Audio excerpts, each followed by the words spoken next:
বিধানসভার শীতকালীন অধিবেশনের তৃতীয় দিনে বর্তমান সরকারের সুশাসন নিয়ে ট্রেজারি বেঞ্চ ও সিপিএম এর বিধায়কদের মধ্যে বাকবিতণ্ডা বেশ জমে ওঠে।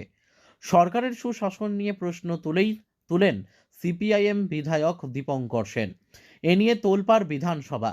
সিপিআইএম বিধায়কদের বক্তব্য, রাজ্যে জুমলা সরকার চলছে, চুরি ছিনতাই বিভিন্ন অপরাধমূলক ঘটনা বাড়ছে। স্বরাষ্ট্র মন্ত্রকের দেওয়া রিপোর্টেই এই তথ্য আসে। সিপিএম এর বিধায়করা একসঙ্গে সুর চড়ান এই ইস্যুতে। শাসক শিবির থেকে অবশ্য মন্ত্রী রতনলাল নাথ ও একজন বিধায়ক ছাড়া অন্যরা নীরবই ছিলেন। সোমবারের অধিবেশনের শেষ বেলায় মন্ত্রী রতনলাল নাথ বাম আমলের প্রসঙ্গ টেনে সিপিএম এর খুব সমালোচনা করেছিলেন।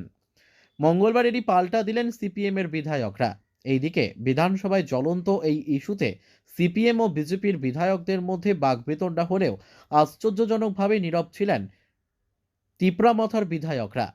বিধানসভার ভিতরে এখন পর্যন্ত মথার বিধায়কদের বিজেপির বিরুদ্ধে খুব একটা উচ্চবাচ্য করতে দেখা যায়নি।